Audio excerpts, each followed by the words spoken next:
નમસ્કાર દર્શક મિત્રો, હું શીતલ મહેતા ન્યૂઝ ઓફ કચ્છમાં આપનું સ્વાગત છે। જોઈએ આજના સમાચાર। अषाढ़ी बीज जे नए वरे मिणी कच्छी भा भेणे के नए वरे जी शुभकामनाओं।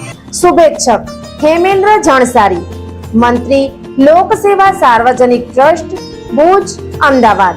अषाढ़ी बीज जे नए वरे मिणी कच्छी भा भेणे के नए वरे जी शुभकामनाओं। शुभेच्छक विनोद भाई चावड़ा, सांसद कच्छ मोरबी। केडी ऑटो भुज धमाका ऑफर, शोरूम मांथी कोईपण स्कूटरनी खरीदी उपर 3000 નું ડિસ્કાઉન્ટ। ઓફર 31 જુલાઈ સુધી। પાટણમાં ધૃણાસ્પદ બનાવ, 5000 ની ઉઘરાણીમાં એક વિધવા મહિલાને જીવતી સળગાવી દેતા હાહાકાર મચી ગયો। વ્યાજખોરીના દૂષણે ગુજરાતમાં માજા મૂકી છે, ત્યારે પાટણમાં વધુ એક વ્યાજખોરીનો ચોંકાવનારો કિસ્સો સામે આવ્યો છે।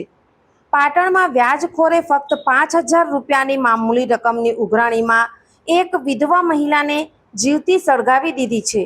સારવાર દરમિયાન મહિલાનું મોત નીપજ્યું હતું। આ મામલે પાટણ સિટી એ ડિવિઝન પોલીસ સ્ટેશન ખાતે હત્યાનો ગુનો નોંધવામાં આવ્યો છે। પ્રાપ્ત વિગતો મુજબ પાટણના ખાલકપુરા વિસ્તારમાં વ્યાજે આપેલા રૂપિયા 5000ની ઉઘરાણી માટે એક નિર્દયી વ્યાજખોરે પિંકીબેન પટણી ઉંમર વર્ષ 35 પર જ્વલનશીલ પ્રવાહી છાંટીને જીવતી સળગાવી દીધી હતી। ગંભીર રીતે દાઝી ગયેલી મહિલાને ધારપુર સિવિલ ખસેડવામાં આવ્યા હતા, જ્યાં સારવાર દરમિયાન તેમનું મોત થયું હતું। તારીખ 12/7/2026 પાટણ સિટી એ ડિવિઝન પોલીસ સ્ટેશન વિસ્તારમાં ધારપુર સિવિલ હોસ્પિટલમાંથી એક વરદી આવી હતી કે પાટણ સિટી એ ડિવિઝન પોલીસ સ્ટેશન વિસ્તારમાં રહેતા પિંકીબેન પટેલ હાલ દાઝી ગયા છે અને સારવાર હેઠળ છે। આ વરદીના આધારે પાટણ સિટી એ ડિવિઝન પોલીસ સ્ટેશન થી પોલીસ તાત્કાલિક ધારપુર સિવિલ હોસ્પિટલ ખાતે પહોંચી ગઈ હતી અને પિંકીબેનની ફરિયાદના આધારે પાટણ સિટી એ ડિવિઝન પોલીસ સ્ટેશન વિસ્તારમાં 445/2026 નંબરથી ઓફેન્સ રજીસ્ટર કરવામાં આવ્યો હતો। આ ગુનાની ટૂંક હકીકતની વાત કરીએ તો પિંકીબેન પટણીએ એકાદ મહિના પહેલા એની બાજુમાં રહેતા બાબુભાઈ રાવળ પાસેથી 5000 રૂપિયા ઉછીના લીધેલા હતા અને આ જે ઉછીના પૈસા પાછા લેવાની જે રકજક હતી એમાં આખી ઘટના બની હતી।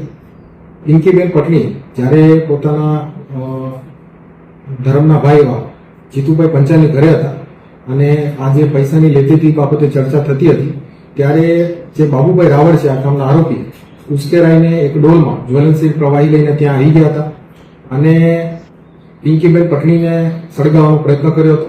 ત્યારે આ જે જ્વલનશીલ પ્રવાહી છે એ આરોપી અને ફરિયાદી બંને ઉપર પડતા બંને ગંભીર રીતે દાઝી ગયા હતા અને બંનેને વધુ સારવાર હેઠળ ખસેડવામાં આવેલા હતા। પિંકીબેન પટણીની હાલત નાજુક હોતા તેમને વધુ સારવાર માટે અમદાવાદ સિવિલ હોસ્પિટલ ખાતે ખસેડવામાં આવેલા હતા। ત્યાં ડોક્ટરો તેમને મૃત જાહેર કર્યા હતા અને એમને મૃત જાહેર થતા મર્ડરનો ગુનો દાખલ થતા કલમ વધારો કરવા માટે કોર્ટને રિપોર્ટ આપવામાં આવેલો છે। હાલ આ જે ગુના છે એની તપાસ પાટણ સિટી એ ડિવિઝનના પોલીસ ઇન્સ્પેક્ટર કે જે ગોયસર ચલાવી રહ્યા છે અને આ ગુનાની જે મુખ્ય હકીકતની વાત કરીએ તો જે 5000 રૂપિયા ઉછીના આપેલા હતા એના સિવાય પણ કઈ હકીકત છે, મોટિવ શું હતો એની વધુ તપાસ ચાલી। ઉન્નતિનો સૂર્યોદય, અષાઢી બીજ એ માત્ર ઋતુ પરિવર્તન નથી પણ નવી તકો અને નવસર્જનનું પ્રતીક છે। જેમ મેઘરાજાના પ્રથમ આગમનથી ધરા નવ પલ્લવિત થાય છે, તેમ આ પવિત્ર અવસર આપના જીવનમાં નવી ઉર્જા, ઉન્નતિ અને સફળતાના નવા દ્વાર ખોલે તેવી મંગલ કામનાઓ। શુભ Ashadhi Bij. Adani the Gandhidham chamber of commerce and industry સર્વે કચ્છવાસીઓને અષાઢી બીજની હાર્દિક શુભેચ્છાઓ।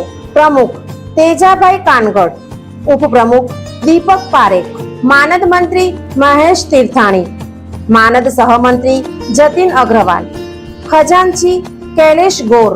अषाढ़ी बीज जे नए वरे मिणी कच्छी भा भेणे के नए वरे जी शुभकामनाओं।